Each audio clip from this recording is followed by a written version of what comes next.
पूरी दुनिया की नज़र यूक्रेन और रशिया की जी वॉर है वो लगी हुई है।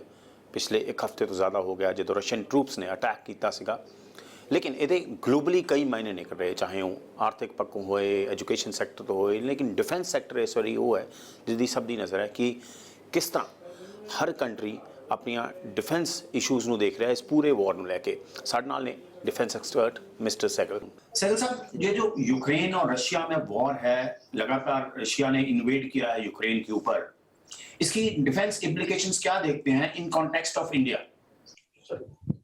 देखो जब इंडिया का ताल्लुक है, इंडिया जो है इकोनॉमिकली काफी सफर करेगा, हमारे प्राइसेस बढ़ जाएगी, इन्फ्लेशन बढ़ जाएगा, स्टॉक मार्केट क्रैश हो रही है, जो कोविड के बाद रिकवरी है वो स्लो डाउन हो जाएगी। इंडिया चाहता है कि 2025-2026 तक $5 ट्रिलियन इकोनॉमी बने, उसमें भी स्लाइड बैक हो जाएगा। और इंडिया को बहुत जबरदस्त प्रेशराइजेशन कर रहा है वेस्टर्न वर्ल्ड, खास करके अमेरिका और नेटो कंट्रीज और वहां का मीडिया कि हिंदुस्तान जो है पक्षपात करे, उनको सपोर्ट करे और जो रशिया कार्रवाई कर रहा है उसके खिलाफ बातचीत करे। लेकिन सारे देश जो है अपने हित को ध्यान में रखते उसी तरह का स्टैंड लेते हैं।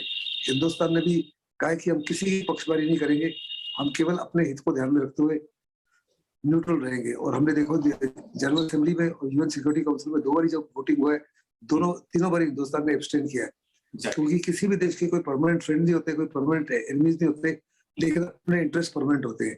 हमारी foreign policy prime minister Nehru के समय, इंदिरा गांधी के समय, नरसिम्हा राव, अटल बिहारी वाजपेयी और अभी में किसी प्रकार का बदलाव नहीं आया। हम हमेशा अपने हित को ही निगाह में रख के डिसीजन लेते हैं। जितना मर्जी प्रेशराइजेशन कर ले अमेरिका, हिंदुस्तान नहीं झुकेगा। हमारे प्रधानमंत्री स्ट्रॉन्ग है, लीडरशिप स्ट्रॉन्ग है, देश मजबूत है, and we are not a small nation to be coerced and pressurise. Hindustan बहुत बड़ी ताकत है, उभरती ताकत है, ग्लोबल में हमारी इमेज है, उसको हम किसी भी हालत में बर्बाद नहीं करेंगे। दूसरा, हमारी बड़े अच्छे ताल्लुकात है रशिया के साथ में, अमेरिका के साथ में। 70% हमारी एयरफोर्स जो है और नेवी जो है और आर्मी जो है, उनका इक्विपमेंट के स्पेयर पार्ट्स अभी भी रशिया से आते हैं। और अगर हम रशिया के अगेंस्ट बातचीत करें तो हमारी जो ऑपरेशन और रशिया स्पेयर पार्ट्स को देना बंद कर दे तो हमारी जो ऑपरेशनल प्रिपेयर्डनेस अगेंस्ट चाइना, उसमें बहुत जबरदस्त नुकसान हो जाएगा। साथ ही साथ जो S-400 डील है उसमें भी बहुत ज्यादा डिले हो सकता है या रशिया उसको रद्द भी कर सकता है। ऐसे में बहुत ही लाजमी है कि हिंदुस्तान न्यूट्रल रहे। हिंदुस्तान तो साफ तौर पे रशिया के प्रेसिडेंट से भी बात कर रहा है, अमेरिका के प्रेसिडेंट से भी बात कर रहा है, फ्रेंच प्रेसिडेंट से भी बात कर रहा है, ब्रिटिश प्राइम मिनिस्टर से भी बात कर रहा है कि दोनों साइड रिस्ट्रेंट दिखाए और इस मसले का जो है बातचीत और डायलॉग के माध्यम से ही हल निकाला जाए। सो इंडिया ने, जैसे कल भी हमने देखा UNGA में 35 कंट्रीज थे जिन्होंने अब्सटेन किया था, इंडिया भी उनमें से एक था जो आपने बताया अभी। तो ये आपके हिसाब से क्लियरली एक ठीक पोजीशन है इंडिया ने जो लिया है कि न्यूट्रल रहें, कहीं भी साइड्स लेने की जरूरत नहीं है? बिल्कुल साइड लेने की जरूरत नहीं। अगर साइड हिंदुस्तान लेता तो हिंदुस्तान के लिए बहुत ही जबरदस्त मुसीबत हो जाएगी। ना तो हम अमेरिका का स्टैंड ले सकते, ना रशिया का। हमको ये ध्यान में रखना है कि हिंदुस्तान के पक्ष में यूएन सिक्योरिटी काउंसिल में कम से कम 30 बारी रशिया ने वीटो इस्तेमाल किया हिंदुस्तान के सहायता के लिए। कश्मीर के इशू पर लेकर, गोवा के इशू पे लेकर, आर्टिकल 370 एब्रोगेशन के ऊपर लेकर। और दूसरा, जब 1971 में रशिया की 7 फीट आ गई थी बे ऑफ बंगाल में, और हेनरी किसिंजर की किताब में साफ तौर पे कहा गया है कि निक्सन का प्लान था to carry out a nuclear strike on Calcutta. उस समय रशिया की जो ब्लैक सी फ्लीट थे, उन्होंने साफ तौर पर 7 फीट को कह दिया था हम आपको डुबो देंगे अगर हिंदुस्तान की कुछ कार्रवाई की। फिर उन्होंने चाइना को किसी प्रकार से दखलंदाजी नहीं करने दी। ऐसे में हम उनका डेट को कैसे भूल सकते हैं? हिंदुस्तान अपने हित को ही मद्देनजर रखते हुए ये स्टैंड लेता है और इसमें किसी प्रकार का कोई बदलाव की आवश्यकता नहीं। अगर आप न्यूयॉर्क टाइम्स पढ़ो या अमेरिका के मीडिया पढ़ो, बहुत बड़े पैमाने पर हिंदुस्तान के ऊपर उंगली उठा रहे हैं कि हिंदुस्तान साफ तौर पे देख रहा है जो रशिया कर रहा है ये बेबुनियाद है, बेकसूर लोगों को कत्लेआम कर रहा है। लेकिन ये तमाम चीजों को मद्देनजर रखते हुए हिंदुस्तान ने बड़े सोच समझ के ये डिसीजन लिया कि हम न्यूट्रल रहेंगे और एब्सटेन करेंगे। सहगल साहब, Russia has been old friend of India, काफ़ी टाइम से हम जानते हैं, लेकिन आज के दौर में मिलिटरली हम कितना डिपेंड करते हैं रशिया के ऊपर? देखो, मैंने जैसे कहा कि 70% हमारा जो डिफेंस का इक्विपमेंट है, एयरफोर्स का, नेवी का, आर्मी का, अभी भी रशिया से स्पेयर पार्ट्स आते हैं। आत्मनिर्भर भारत को वास्तव में लागू होने में और वो स्पेयर पार्ट्स को हिंदुस्तान में जनरेट करने के लिए कम से कम मेरे मुताबिक 8 से 10 साल लग जाएंगे। तब तक हमारी निर्भरता रहेगी। फिर कुछ ऐसी टेक्नोलॉजीज हैं जैसे ब्रह्मोस है, वो केवल और केवल रशिया ने हमको दी। फिर हिंदुस्तान जो अपना 3rd एयरक्राफ्ट कैरियर बनाना चाहता है, उसको न्यूक्लियर प्रोपल्शन रखना चाहता है। उसके लिए हमने अमेरिका से बातचीत की, फ्रांस से, सबने मना कर दिया है। लेकिन रशिया ने साफ तौर पे कहा कि हम आपकी मदद करेंगे कि आपका जो नेक्स्ट एयरक्राफ्ट कैरियर हो वो न्यूक्लियर हो। हमारे पास जो न्यूक्लियर सबमरीन्स हैं, उसके लिए भी जो इनिशियल टेक्नोलॉजी कुछ दी थी, उसमें न्यूक्लियर कैसे करना है, वो हमको रशिया से ही मिली थी। फिर आपके देश के अंदर जो न्यूक्लियर पावर प्लांट लग रहे हैं, देश की तरफ से भी कुछ नहीं लगा, वो सारे के सारे रशिया की मदद से ही है। ऐसे में रशिया की मदद बहुत बड़ी है। फिर आप स्पेस प्रोग्राम में देखो, स्पेस प्रोग्राम में जो हिंदुस्तान को रशिया से सहायता मिल रही है, इंक्लूडिंग गगनयान के लिए, वो बाकी वर्ल्ड नहीं दी। ऐसे में how can you get away from Russia, और क्या वो हमारे हित में होगा? फिर अगर कल चाइना और हिंदुस्तान की झड़प होती है, इमेजिन करो अगर रशिया और चाइना इकट्ठे हो जाए तो हिंदुस्तान के लिए कितनी मुश्किल हो सकती है। हिंदुस्तान को यकीन करना है कि जियो स्ट्रेटेजिक माहौल को मत भूले, जियो पोलिटिकल माहौल को मत भूले, और किसी भी तरह में चाइना और रशिया और पाकिस्तान को एकजुट होकर हिंदुस्तान के खिलाफ ना होने दे।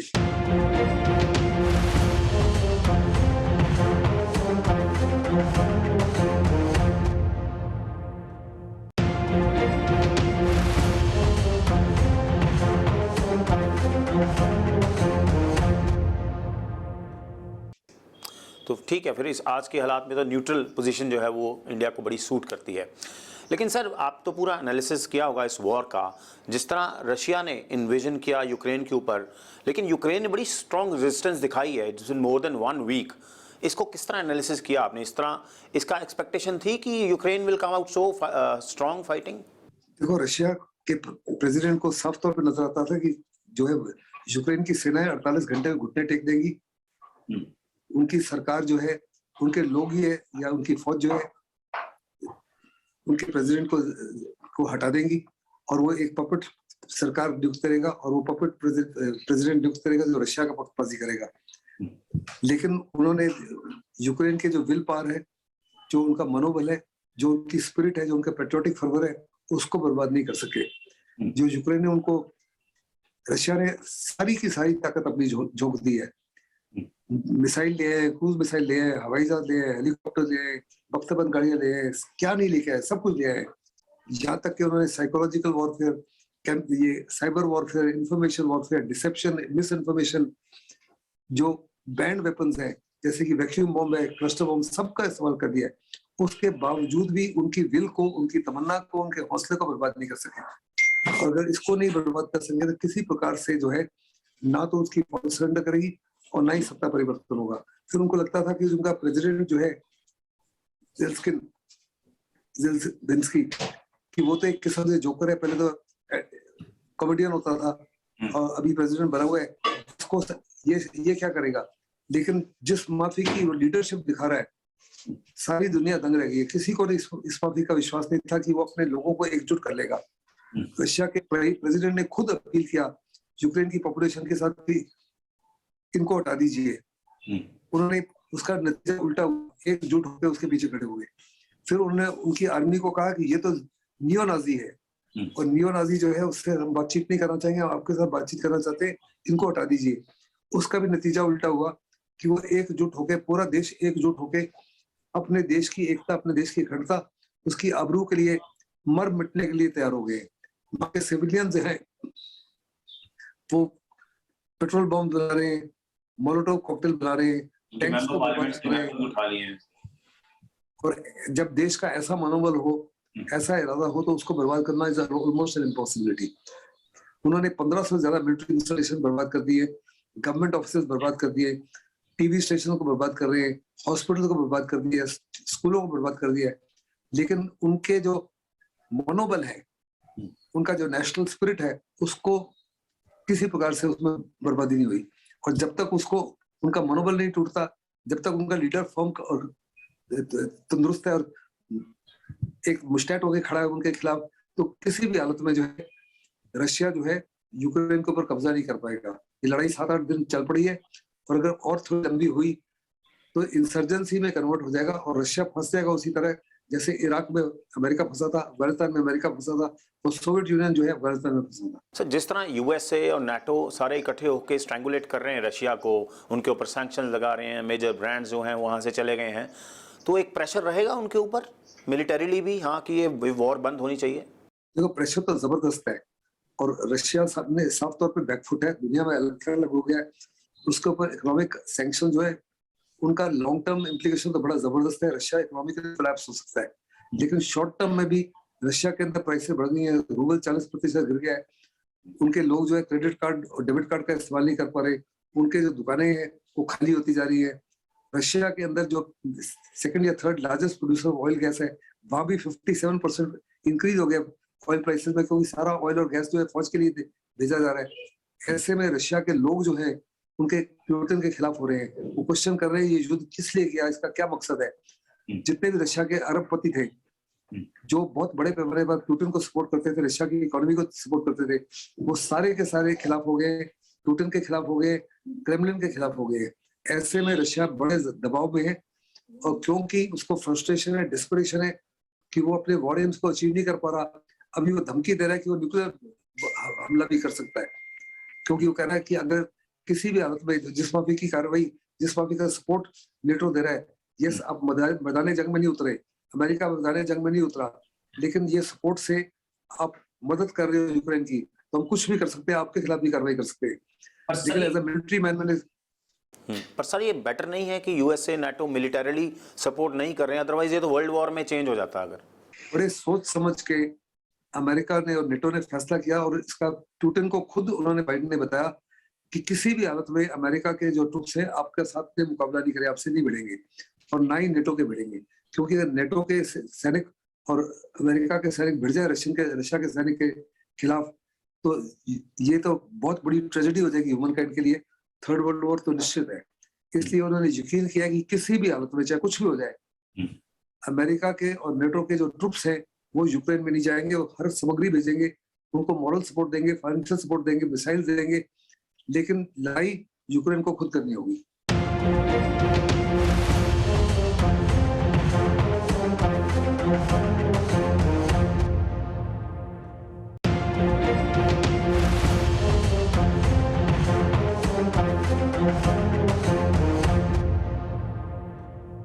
आपका सर बड़ा लंबा एक्सपीरियंस है, अब आप इसको किस तरह एंटीसिपेट करते हैं? एस्केलेशन फर्दर होगा दोनों कंट्रीज में, या डाई डाउन हो जाएगा विद इन कमिंग डेज?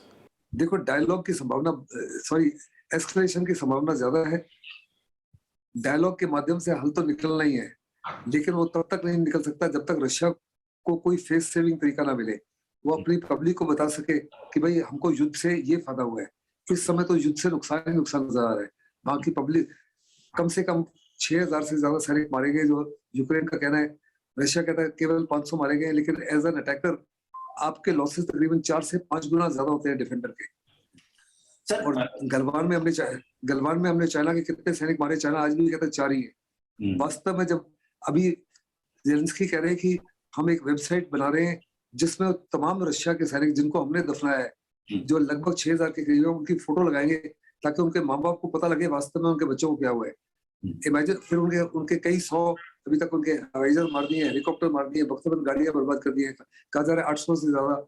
ऐसे में कितना जबरदस्त वित्तीय नुकसान हो चुका है रशिया को, और इस वॉर को चलाने के लिए हर दिन कहा जा रहा है लाखों करोड़ रुपए लग रहे हैं। So unless he has something to show, अगर कुछ भी उनको दिखाने के लिए ना होगा अपने पब्लिक को, तो वास्तव में इस लड़ाई की वजह से it's the end of political aspirations of Putin. 22 साल से हुकूमत चला रहे हैं और चाहते हैं 2036 तक बने रहे, लेकिन इस युद्ध के बाद में बड़ा मुश्किल है कि पुतिन का अपनी कुर्सी को बचा सके। सर, चाहे इंडिया ने एक न्यूट्रल पोजीशन लिया है, यूएनजीए में भी अब्सटेन किया वोटिंग से, लेकिन इस पूरे वॉर में एक सिनेरियो हमने देखा है कि रशिया और चाइना बड़े क्लोज नजर आए हैं, तो इंडिया के लिए वो एक प्रेशर सिचुएशन है? इंडिया के लिए प्रेशर सिचुएशन नहीं है। अगर इंडिया पक्षपात करता, रशिया के खिलाफ वोट देता, तो बहुत जबरदस्त मुसीबत हो सकती है इंडिया के लिए अरुणाचल में या लद्दाख में, क्योंकि अगर कल हिंदुस्तान और चाइना आपस में भिड़ जाते हैं तो आप देखिए क्वाड का देश या अमेरिका का देश या नेटो का देश कोई भी हिंदुस्तान की मदद नहीं करेगा। हिंदुस्तान को ये हथियार वगैरह देगा, वो भी पैसा लेकर, उस समय कीमतें भी बड़ी बढ़ा देते हैं। They are sellers of arms, और वो उस मौके का फायदा उठाएंगे। Fortunately Hindustan is strong enough, we have a very resilient arm forces and we got a very strong and decisive leadership. Hindustan China को वही सबक सिखाते हैं अरुणाचल में आता है जो उसको गलवान में सिखाया है। लेकिन फिर भी ये सारा कुछ जो है, चाहे न्यूट्रल पोजीशन है, वो इम्पैक्ट करेगा इंडिया इकोनॉमी को। देखो चाइना जो है वो इस लड़ाई का जो फायदा अगर हो रहा है किसी को, तो बिगेस्ट गेनर जो है वो चाइना है। वेस्ट की मेहरबानी की वजह से चाइना और रशिया फर्दर चाइना के लैप में चला गया। चाइना उसने कहा कि किसी प्रकार की फाइनेंशियल सैंक्शन नहीं लगाएगा। रशिया का ऑयल और गैस जो उसका 40% रेवेन्यू उससे आता है वो यूरोप नहीं खरीदेगा, लेकिन चाइना ने कहा जितना भी आपका ऑयल और गैस है हम खरीद लेंगे। ऐसे में उनको इकोनॉमिकली वो नुकसान पहुंचाने से रोकेगा। लेकिन उसके बावजूद ये सैंक्शन इतनी क्रिपलिंग है कि वास्तव में रशिया के घुटने इकोनॉमिकली टिक जाएंगे, और रशिया में भी वही हालत हो सकती है जो सोवियत यूनियन में हुई थी, जिससे सोवियत यूनियन टूटा था। फाइनली सर, इस वॉर से आपको वो सिचुएशन नहीं लग रही कि वो बाइपोलर वर्ल्ड बन रहा है दोबारा? पहले अमेरिका एक साइड पे है, रशिया चाइना एक साइड पे हो जाएंगे अब। देखो मेरे मुताबिक इस लड़ाई से पहले भी वर्ल्ड जो है अभी मल्टीपोलर हो गई है, जिसमें रशिया एक अलग रशिया एक बहुत ताकतवर है, सारी दुनिया जानती थी, लेकिन ऑफिशियली उसको एक्सेप्ट करने के लिए तैयार नहीं थे अमेरिका। एक अमेरिका है, दूसरा रशिया, तीसरा चाइना और इंडिया की राइज को भी आप इग्नोर नहीं कर सकते। चाइना भी एक इमर्जिंग सुपर पावर है, India is also an emerging super power in the next 5 to 10 years। खास करके जब हम हर प्रकार से अपना डिफेंस इक्विपमेंट खुद बना पाएंगे और सेल्फ डिपेंडेंट, तो Hindustan will also be one of the powers to be reckoned with. ठीक है sir, thank you so much sir, very valuable input आपकी तरफ से हमें मिला और हम आपके साथ इन टच रहेंगे। ये थे मिस्टर सहगल, डिफेंस एक्सपर्ट हैं, जाने माने। किस तरह उन्होंने बताया कि चाहे इंडिया ने एक न्यूट्रल पोजीशन भी लिया है, उसका एक कारण है क्योंकि इंडिया मिलिटरीली बहुत रशिया पे डिपेंड भी करता है। ऑल्दो इस सारे सिचुएशन से इंडिया को, इकोनॉमी को लॉस होगा, लेकिन ऑन द लॉन्ग रन बहुत ज़्यादा एक बेनिफिट सिचुएशन है। इंडिया ने बहुत अच्छा किया, अपने हित को देखा है, अपनी पोजीशन को देखा और न्यूट्रल पोजीशन रखी यूएनजीए में भी।